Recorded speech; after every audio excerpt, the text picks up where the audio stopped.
श्री सद्गुरु महाराज की जय।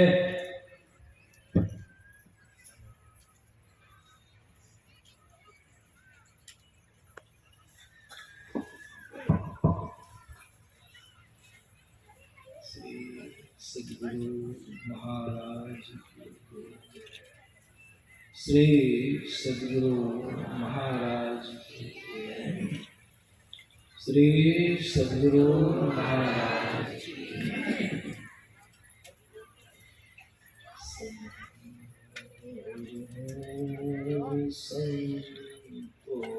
संतोष में धर्म आप गृहदार आशा एक गुरुदेव की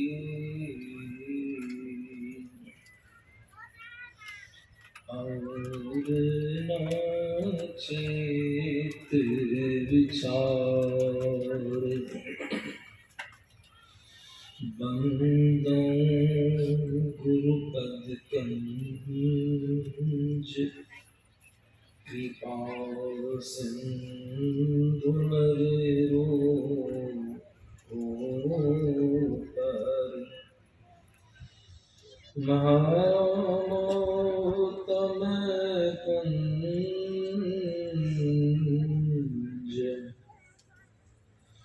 जासो वचन रवि कर करे महामोतम कुंज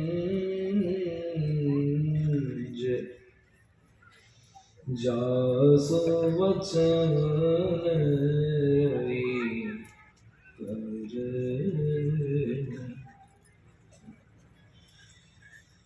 मंचस्थ पूज्य गुरुजन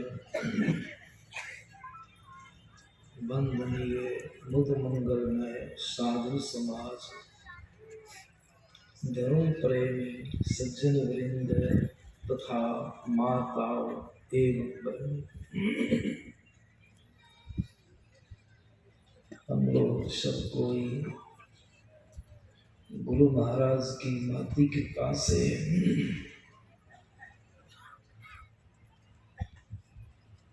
महाधिवेशन में उपस्थित होकर संत मत के सत्संग वचनों को बाबा लोगों के मुखारविंद से श्रवण कर रहे हैं। यह हम लोगों का बड़ा ही सौभाग्य है। अभी श्रवण किए हैं गुह निषाद और लक्ष्मण जी के संवाद को। भगवान श्री रामचंद्र जी 14 वर्षों के लिए वन आए हैं। सीता जी के साथ रात्रि काल में पत्तों की शैया पर सोए हुए हैं। यह दृश्य वास्तव में दुखद है। गुहनिषाद जी को जो रात्रि काल में लक्ष्मण जी के पास बैठकर पहरा दे रहे थे, उसको यह बात बड़ी खली, बहुत कष्ट हुआ, बहुत दुख हुआ।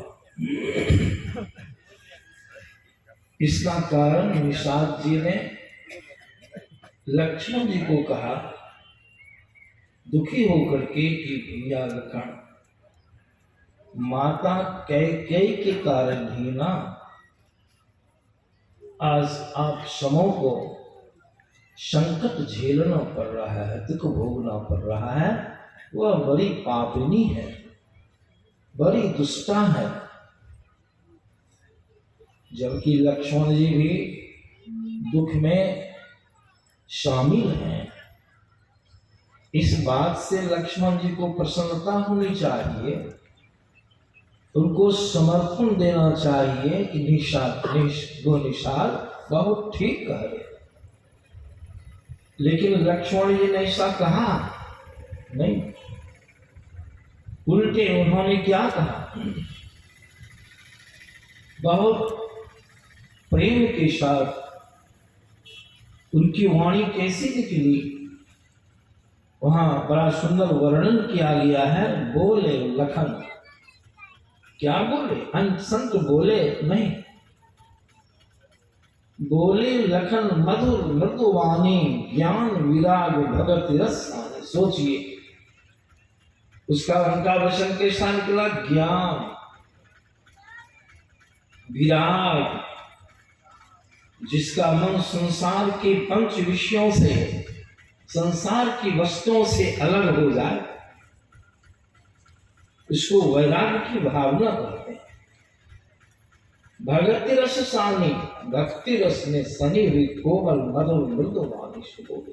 वास्तव में उनकी वाणी कैसी थी, अब सुने पाठ में उन्होंने क्या कहा, काहुन को सुख दुख कर दाता, निज कृत कर्म भोग सो बनाता। लक्ष्मण जी को मालूम था पूर्व की बात, क्या है कि लक्ष्मण जी साधारण पुरुष नहीं थे, शेषावतार थे, भी सुने हैं आप उनके संबंध में, बड़े ज्ञानी थे। बहुत धीरता के साथ, स्थिरता के साथ उन्होंने कहा, काहुन को सुख दुख कर जाता, कोई किसी को सुख और दुख का देने वाला नहीं है। तब हम मनुष्य सुख दुख का भोग भोगते हैं, संपत्ति विपत्ति का भोग भोगते हैं।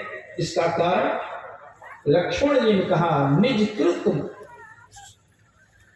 कर्म, निज कृत, निज मने स्वयं, हम जितने अपने द्वारा, अपने हाथों से, मन से, वचन से, कर्म से, शरीर से जो कर्म करते हैं, उस कर्म के बंधन में हम और आप स्वयं अपने आप को बांध लेते हैं। जिस तरह से कि रेशम के कीड़े अपने ही जाल में स्वयं अपने को बांध लेता है, उसी प्रकार हम मनुष्य भी, हम जीव भी अपने द्वारा बिना विचारे, बिना सोचे, लोभवश, लालचवश, अहंकारवश, पंच विषय भोगवश जो कर्म करते हैं, वही कर्म के बंधन में अपने आप को हम बांध लेते हैं। इसी को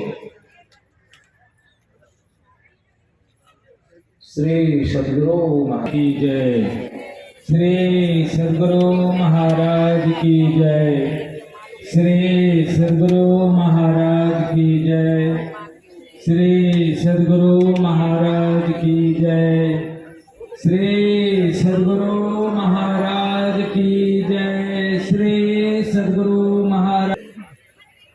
एक बार सब कोई प्रेम पूर्ण भाव से गुरु महाराज की जय ध्वनि करें। श्री सद्गुरु महाराज की जय।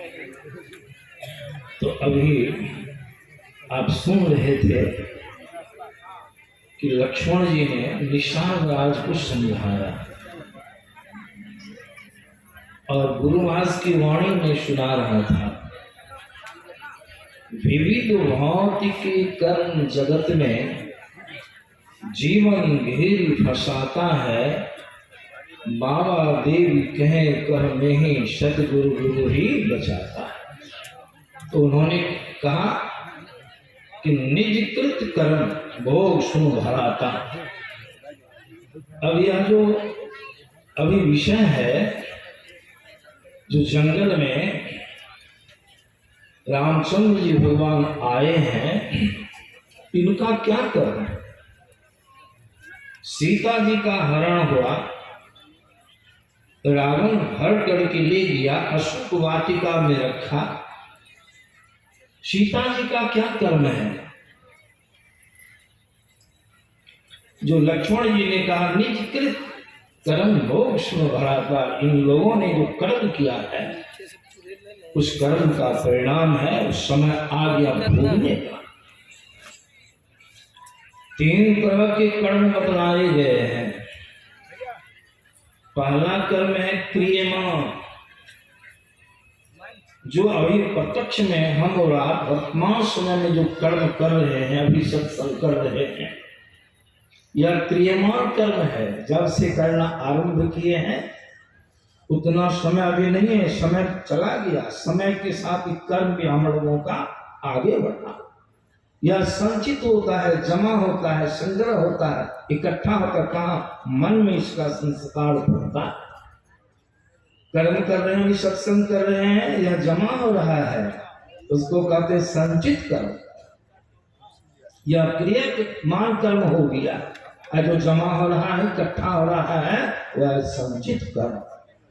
उसी संचित में से समय आने पर जैसा जिस समय हम बड़ा अपने कर्म किया है, उस कर्म को भोगते हैं। सुख दुख, शुभ कर्म का फल शुभ सुख और दुष्कर्म का फल दुख समय से हम बड़ा भोगते हैं। उसको कहते हैं प्रारब्ध कर्म। 3 तरह के कर्म हुए, समय आ गया भोगने का। आप लोग जानते होंगे प्रसंग, मैं स्मरण से दिलाता हूं। पद्म पुराण का प्रसंग है। सीता जी की शादी जिस समय नहीं हुई थी, अविवाहिता अवस्था में थी सीता जी, सहेलियों के साथ जंगल आई भ्रमण करने के लिए, कौतुक करने के लिए। वहां पर एक वृक्ष की टहनी पर एक सुग्गा और उसकी पत्नी सुग्गी बैठी थी। लड़कियों के झुंड को देख करके सुग्गी के मन में एक बात स्मरण में आ जाती है। वह वाल्मीकि मुनि के आश्रम पर के रहने वाला सुग्गा सुग्गी थी, दोनों दंपति पति पत्नी। सुग्गी कहती है अपने पति से, पतिदेव कितनी सौभाग्यशाली वह सीता होगी जिनके पति तीनों लोकों के स्वामी ब्रह्म के अवतार श्री राम होंगे। कितनी सौभाग्यशाली वह सीता होगी। सीता जी सुन लेती। सीता जी को ऐसा हो गया कि हमारे संबंध में भविष्यवाणी करती है। अब हम हैं कि हमारे नाम की कोई दूसरी लड़की है, लेकिन नाम सीता का उच्चारण किया हो। सीता जी वहां चली जाती है सुग्गी के समीप, वृक्ष के निकट जाके पूछती है, बहन सुग्गी, अभी तुम चर्चा कर रही थी, वह कौन सीता है? सुग्गी भी भांफ लेती है कि लगता है कि इसका नाम सीता है। तब जिज्ञासा को हृदय से पूछ रही है। सीता जी कहती हैं, सुग्गी कहती कि बहन, मैं जनक की पुत्री सीता की चर्चा कर रही हूं। सीता जी तो ही थी, प्रसन्न हो जाती है, बहन वह तो मैं ही हूं, तब धन्य हो बहन, तो अपने भाग्य की सराहना कर। परिणाम क्या हुआ? सीता जी लोभवश उस सुग्गी से और बात जानने के ख्याल से केन प्रकार सुग्गी को बजा लेती है। सुग्गी बच जाती है, सुवर्ण के पिंजरा में रखती है। जो बात पूछने का हो पूछी। जब समय हुआ जाने का, सुग्गी आग्रह करती है कि बहन सीते, अब हमको पिंजर से बाहर करो, मैं पतिव्रता हूं, मेरे पति मेरी प्रतीक्षा में खड़े, मैं अपने पति के साथ अपने घर को जाऊंगी। सुग्गी जी, सीता जी हंसती हुई क्या कहती है, सुग्गी अब पति के साथ जाने की बात मत करो। जब तक हमारी शादी उस श्रीमान तीनों लोकों के स्वामी राम से नहीं हो जाती है, तब तक हम तुमको छुट्टी नहीं दे सकते। कैसा लगा होगा विचारिए। सुग्गी के होश उड़ गए। बहुत तरह से सुग्गी प्रयास की, लेकिन सीता जी एक ना सुनी। सुग्गा ने भी प्रयास किया, आग्रह किया। सीता जी के यहीं पर संतों का कहना है, विचारकों का कहना है, बिना विचारे जो करे सो पीछे पछताए, काम बिगाड़े अपना जग में हो हंसाए। यही कर्म बना। सीता प्रसंग आगे है। सुग्गी की मृत्यु हो जाती है पति के विरह में। सुग्गा ने भी श्रापित करके अपने प्राण को त्याग देता है। सुग्गा ने भी कहा, सीते कर्म करने में तुम तनिक भी हिचकी नहीं, विचार नहीं कि गर्भवती अवस्था मेरी पत्नी मेरे विरह में अपने प्राण को त्याग दिया। मैं भी अपने प्राण को त्यागता हूँ और कभी मैं अयोध्या जी में जन्म लूंगा, मेरी ही बातों पर दोबारा तुम्हारे पतिदेव गर्भवती अवस्था में तुमको भी अपने से दूर करेंगे, यही तुम्हारी अंतिम लीला होगी। सीता जी का कर्म बना, क्रियमान कर्म वही जमा हुआ, आज भोगने का संग्राम। रामचंद्र जी भगवान सुने होंगे प्रसंग, नारद जी के कल्याण के लिए जो विवाह के लिए बड़े उतावले हुए थे, विवाह से रोकने के लिए उतारों को बंदर का सा बना दिया था भगवान। भगवान तो तारनहार हैं, लेकिन मनुष्य देह धारण की पृथ्वी पर आए भार उतारने के लिए उनको भी कर्म बंधन में अपने को बांधना पड़ा। नारद जी ने श्राप दिया। उस स्वयंवर में नारद जी को बड़ी पीड़ा हुई, बहुत विरह हुआ, नारी के प्रति जो अप्राप्त हो गई। कहा, विष्णु तुमको मैं श्रापित करता हूं, जिस तरह से मैं नारी के विरह में विरही रहा, तुम भी मनुष्य देह धारण करके और मृतलोक में जाकर के विरही पर श्राप दो। भगवान हंसते हुए स्वीकार करते, अगर भक्त का ऐसा मेरे ऊपर ख्याल है, कल्याण करने में भी अगर ऐसा हुआ तो मैं आपके श्राप को अंगीकार करता हूँ, स्वीकार करता हूँ। नारद जी मैं वचन देता हूँ, भोगूंगा। कोई भगवान अपने को स्वयं कर्म बंधन में बांध दिए। राजा दशरथ जी का कर्म था, जवानी अवस्था में ऋषि कुमार की हत्या किया था, ये शिकार के चस्का में उनका भी कर्म था। सब कर्म संयुक्त है, सब कर्मों का सबसे संबंध स्थापित है। रामचंद्र जी जंगल आए, साथ अपने पिताजी की मृत्यु हो गई, उन्होंने भी अपने कर्म का भोग लिया। सीता जी का हरण हुआ। सीता जी सुख वाटिका में जो अपने पति के विरह में विरही रही, बहुत काल तक दुख भोगती रही, विलाप करती रही। सीता जी सुगी को स्वर्ण के पिंजर में रखी थी, तो सीता जी को रावण ने कहा रखा था, यह पिंजरा छोटा था, वह पिंजरा बड़ा था। अशोक वाटिका में सुवर्ण की नगरी लंका जो सुवर्ण की चहर दीवार से घिरी थी। सीता जी सुगी को दूध भात खिलाती थी, इंद्र देवता सीता जी के लिए खीर बना के लाते थे। तो कर्मफल सीता जी का हरण हो गया, तो भगवान राम भी स्वयं जो अपने को कर्म के बंधन में बांध के हर लोगों को ज्ञान दिए, उन्होंने भी सीता के विरह में विरही होकर रोना आरंभ किया। हे खग, हे मृग, हे मधुकर श्रेणी, आज तुम देखिए सीता मृग नहीं। इस तरह से मैंने आप लोगों को सुनाया लक्ष्मण जी की जो बात आई यहाँ पर, को सुख दुख कर दाता, निज कृत्य कर्म भोग सुनो भराता। यह बात लक्ष्मण जी को मालूम था, लेकिन निषाद साधारण ज्ञान रहने वाला उन्हें मालूम नहीं था। निषाद को बड़ी संतुष्टि हुई। फिर और भी उन्होंने बहुत सुंदर ढंग से निषाद को समझाया। कहा, हे निषाद, यह संसार क्या, यह जन्म और मरण का जाल बिछा हुआ है। दो क्रियाएं अनवरत रूप से चलती रहती, जन्मना और मरण, प्रत्यक्ष। यह उन्होंने सिद्धि कर दिया, बतला दिया कि यह जगत असत्य है, जो दृश्य तुम देख रहे हो वह असत्य है, यह सब सत्य साभाषित होता है। क्यों? उन्होंने आगे कहा, इसका कारण क्या है? पंच विषय भोग से सब दुष्कर्म बनता है, जिसको हम सुख साध्य समझ के भोगते हैं, रूप रस गंध रस स्पर्श और सब पांच विषय। यह पांच विषय सत्य सा मालूम करता है। क्यों? लक्ष्मण जी ने बहुत पति की बात बतलाई। उन्होंने कहा, देखो निषाद, मोह निशा सब शोभ निहारे, आ देखिए सपन अनेक। मोह निशा, मोह निशा क्या है? इसी को सुना करके मैं अपनी वाणी विराम दे दूंगा। अज्ञान की रात्रि, एक रात्रि तो अब आएगी, सूर्यास्त होने के बाद रात्रि आएगी, हम लोग सबको सो जाएंगे।